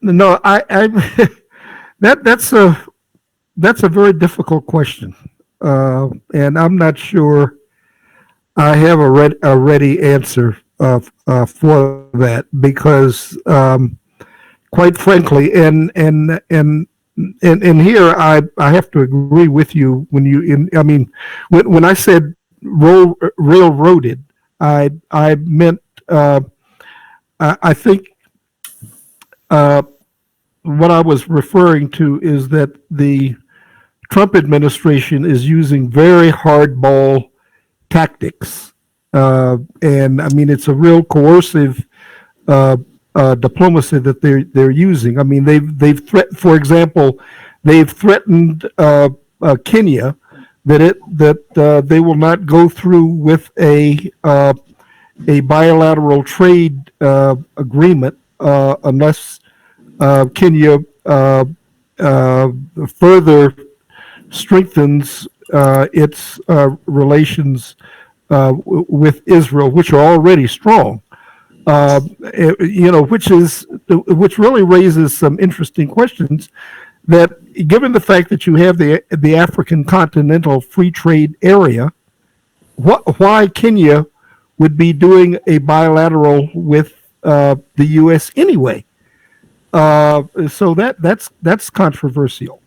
But the thing is that the balance of forces on the continent are not very favorable at this point. When I look at and I think the coronavirus has further complicated issues in terms of the way South Africa has how Ramaphosa has managed the chairmanship of the AU. I mean, there's been a lot of focus on the coronavirus, which has tended to sidetrack a number of other issues. So I'm not sure. I think that that there probably has to be more of an involvement of non-governmental organizations and think tanks where you know, there is a building of opinion, a shaping of opinion outside of government on the issue. But you see, I mean, the thing is that it merges into other issues. You know, the issue of the Western Sahara, the fact that that Morocco might join the normalization bandwagon if the U.S. Recognizes Morocco's sovereignty. So all of these things are connected, and I'm not sure. I'm not sure what the what the pushback is, except that I think that there has to be a networked strategy among African intellectuals, critically narrating on this issue and linking the Palestinian issue to broader African agenda priorities. For example, you know, Africa 2063. So that's my very unarticulate. Well, you're not leaving us very optimistic, Francis. Let's see. Our two Palestinians put their hands up also to jump into the African discussion. So let's see briefly if we can get a comment from Professor Rabab and then Dr. Sami on the same issue. Well, I think that treating this whole question of African countries basically falling into the lap of Israel as a byproduct of the UAE and Bahrain normalization, I don't think that's actually necessarily the case.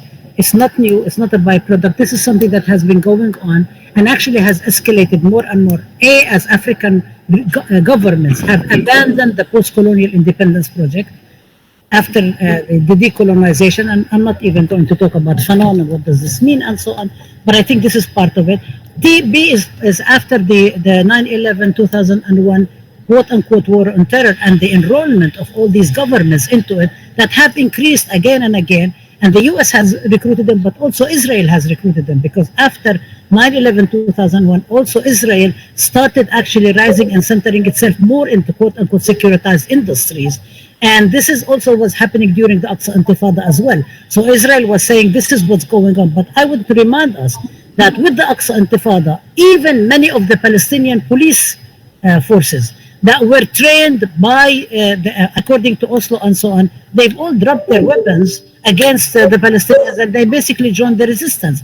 And I think the reason I'm saying this is because their things can change all the time. In other words, that actually Palestinians can also impose themselves in whatever resistance they do. I'm not actually selecting one or the other.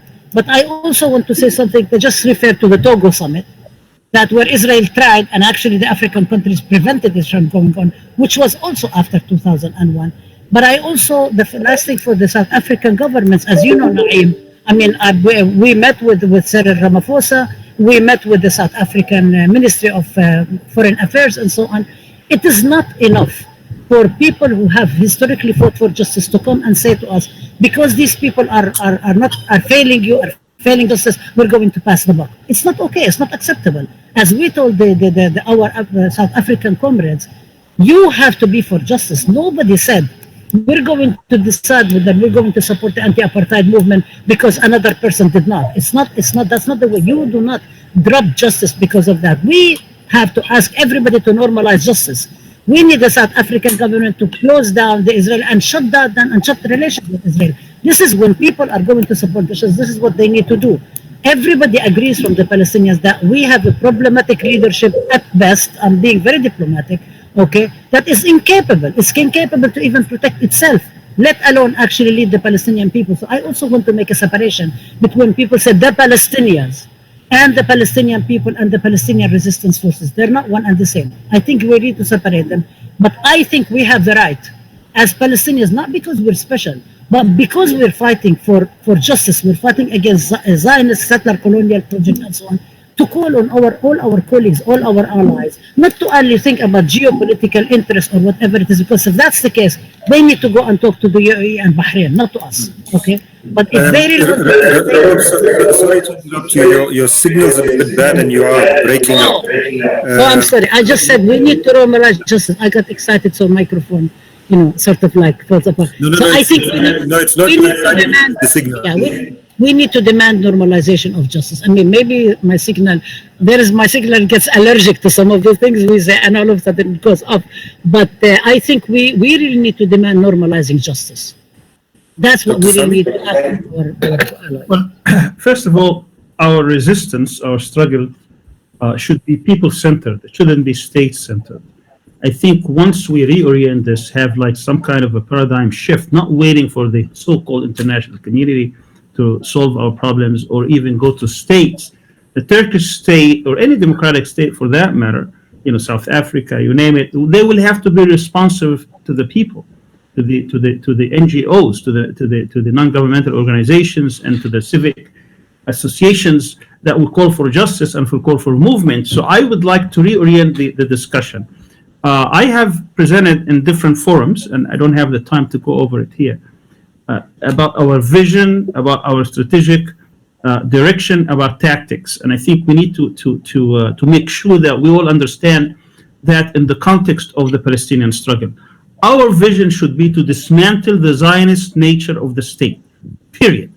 And I think that in that case, we're not talking about one state, two state, binational state, and all these things, because our objective is to de-Zionize the state that will no longer have a Zionist state. Now, the form that would take after we de-Zionize it is something that the people in that region, in that country, would have to decide.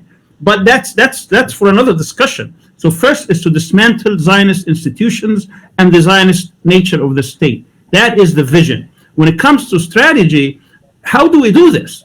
Well, we do this by identifying the strengths of that entity, of that Zionist entity. I have identified 12 different strategic imperatives that this state would have to count on. It strengthens it and it survives on it. If we start forming a worldwide movement that will look at these 12 imperatives, and these would involve people, they would involve individuals, they would involve associations, they would involve states. Some of these imperatives, they will have to be done through states. Once we identify these 12 imperatives and try to establish people around them in which they will have to work on them. One of them, for example, is to make sure that the Palestinian people will stay in Palestine, because the objective of Israel is to exile the Palestinians, to make them leave Palestine, to make life so difficult, so miserable for them to leave. And, by the way, when I talked about Sudan, one of the demands was to settle Palestinians in Sudan.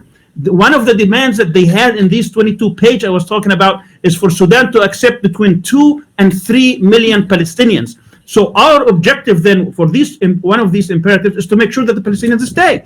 That needs a lot of people, a lot of support, a lot of worldwide movement to do that. As I said, once that state becomes weak, at one point it's going to collapse. And once it collapses, then that will be the end of the conflict from one end. And then we have to see what comes after that. The Palestinians have to be restored to their rights have to be restored to them. And we're gonna solve if there is a Jewish problem in the West, because this is the essence of the problem. The West could not fathom, they could not accept their Jewish communities inside them, so they decided that they have to go and find their own state, and said we will accept them. They lived with us for over 1,500 years.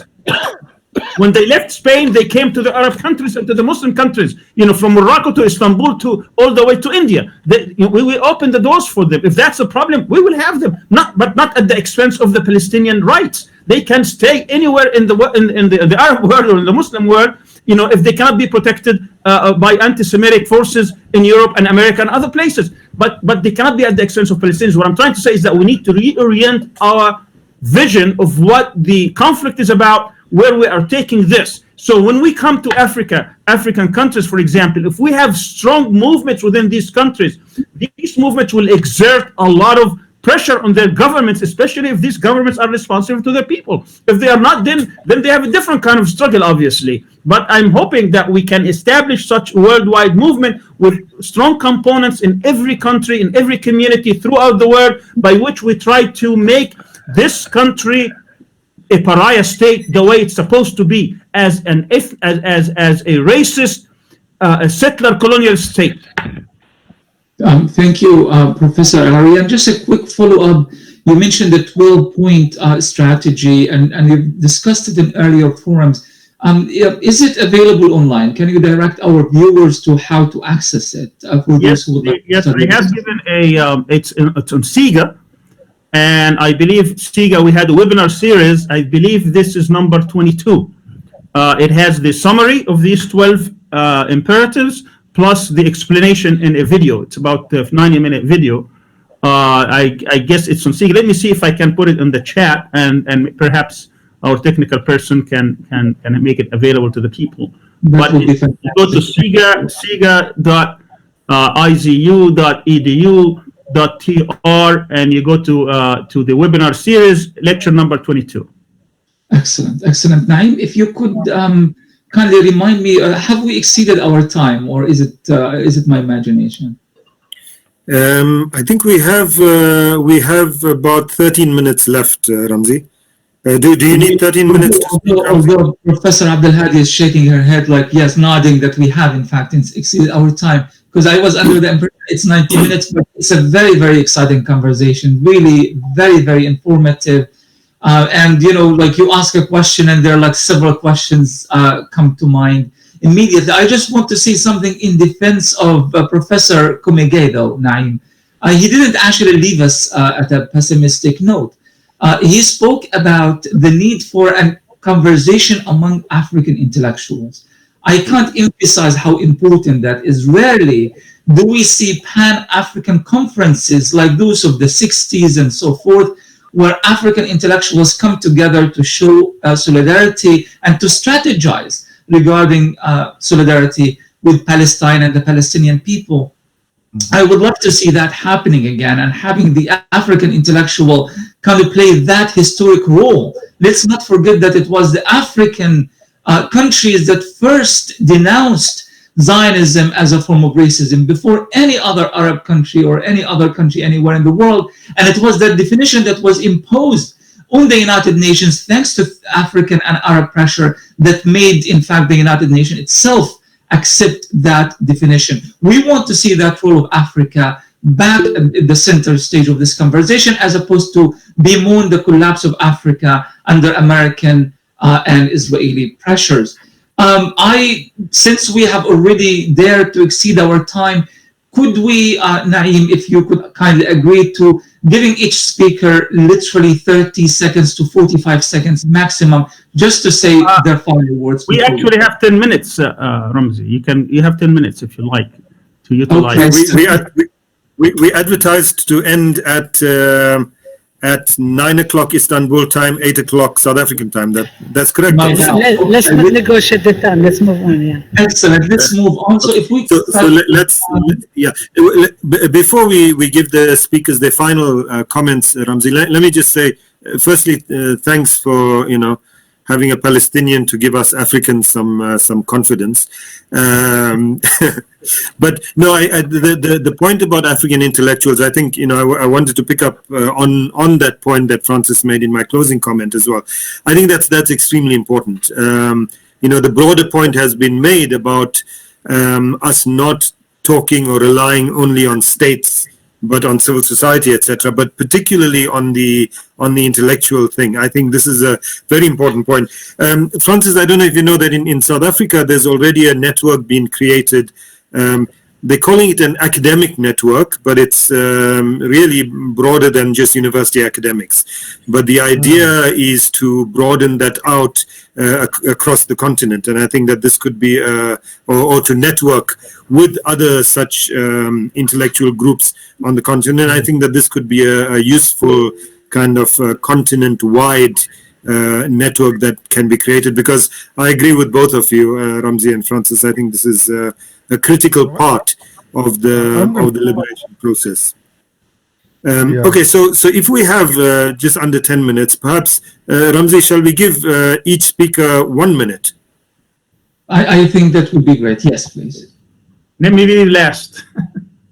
Let me start one thing. I would like to thank CIGA and the Middle East Center. Sorry, Gokhan, I would like to give my 1 minute to Rabab. This is going to cut into your 1 minute, Gokhan. So let's let's do the 1 minute, and we'll start in reverse order, Ramzi. So Gokhan first, then Rabab, Francis, and Dr. Sami. Sounds great. No. I want to thank you, CIGA and the Afro-Middle East Center, and thank you for this distinguished conversation. And I would like to give my rest of speech to Dr. Rabab. Thank you very much. Very kind of you.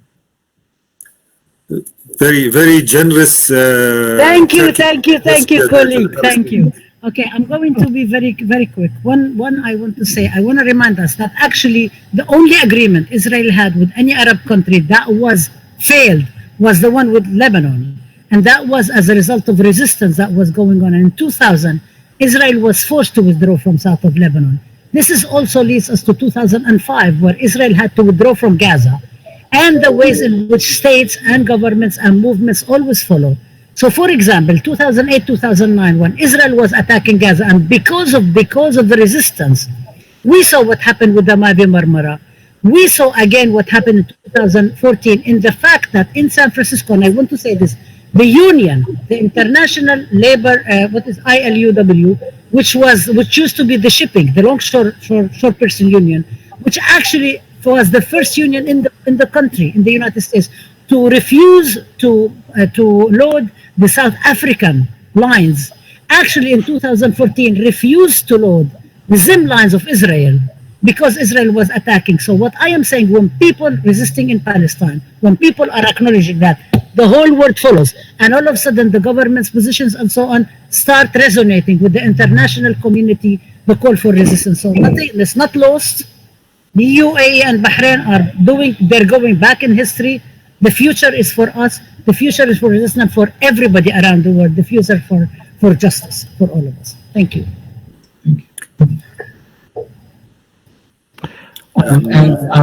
If we could go to Professor Korengay for just 1 minute closing remarks. Okay, well, basically, I just want to thank all of you for this discussion we've had, which I've really gotten a lot out of it, and it's one that I really want to continue and follow up on, and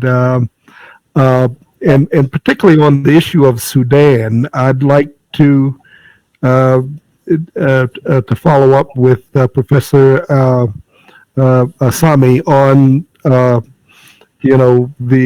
this 22-page document and so forth, because these are issues that will resonate in Washington among the Africa group that is very much that wants to decouple these Middle East priorities from African priorities, but at the same time want to support the Palestinian cause.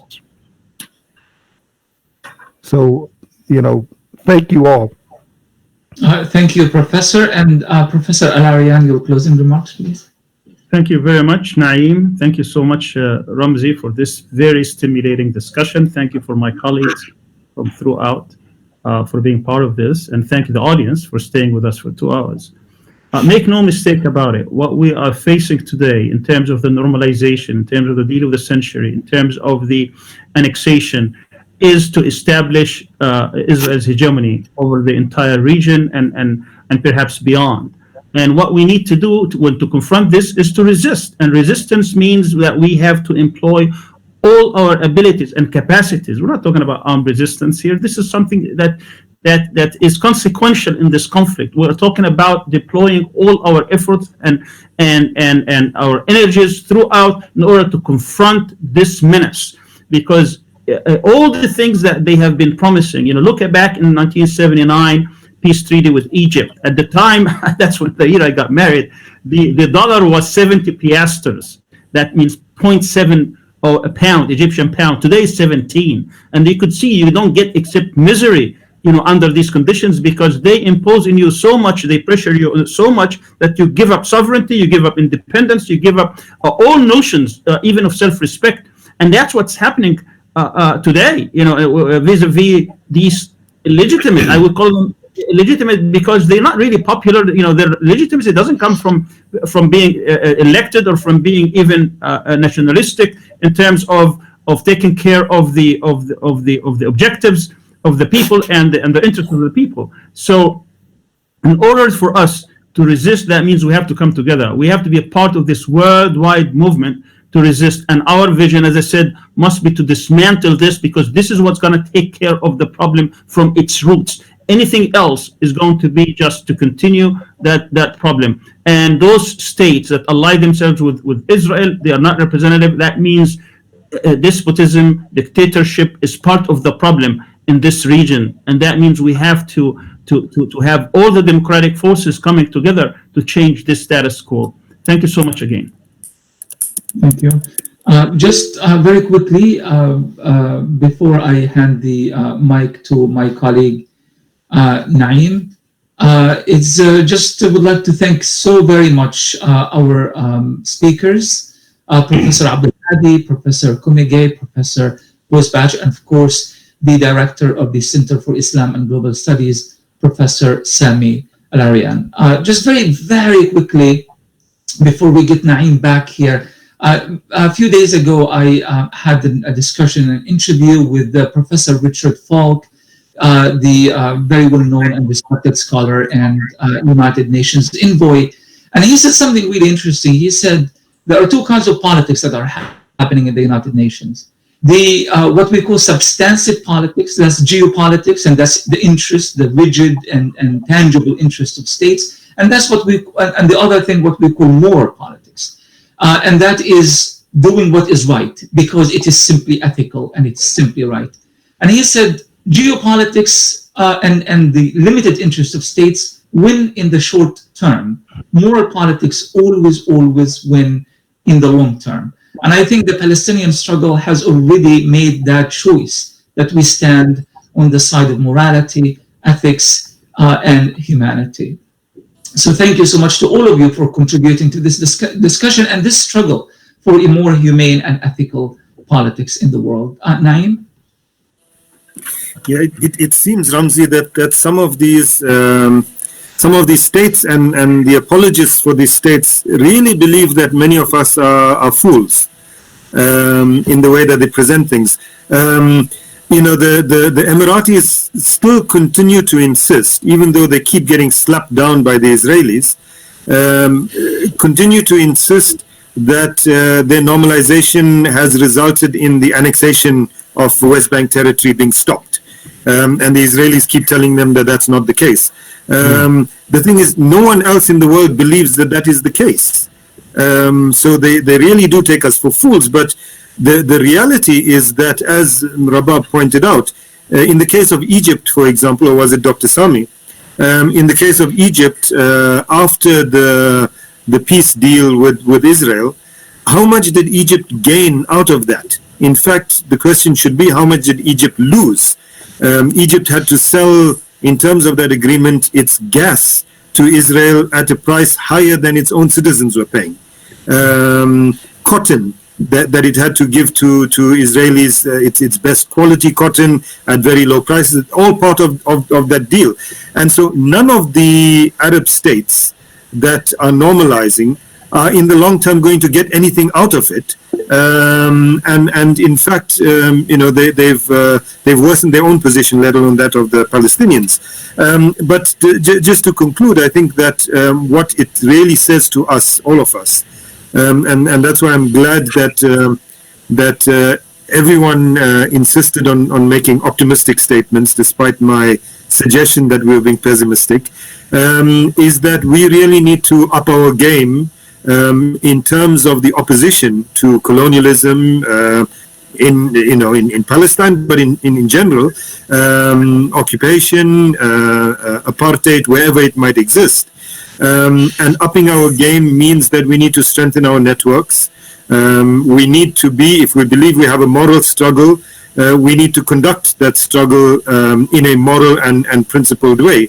And I think that building those networks that we spoke about already in the past 2 hours is critical. So let me say on behalf of Ramzi and myself and CIGA and AMEC, thank you firstly to our 4 panelists greatly. It was really a very stimulating conversation. I'm at that age now where a 2-hour conversation, I'm asleep by 1 hour 15 minutes. This was I swear that when I disappeared, it wasn't because I fell asleep, but because of technical problems. So thank you very much for that, and thank you to all the technical people, CIGA and AMEC, who made sure that this was streamed properly and listened to and watched by people all around the world, and to the audience. And Dr. Sami from the side of AMEC, we hope that we have more such programs, and soon after all of these restrictions are lifted, more joint physical programs, inshallah. And until then, we will continue supporting the Palestinian struggle in all ways that are necessary. Thank you. Thank you.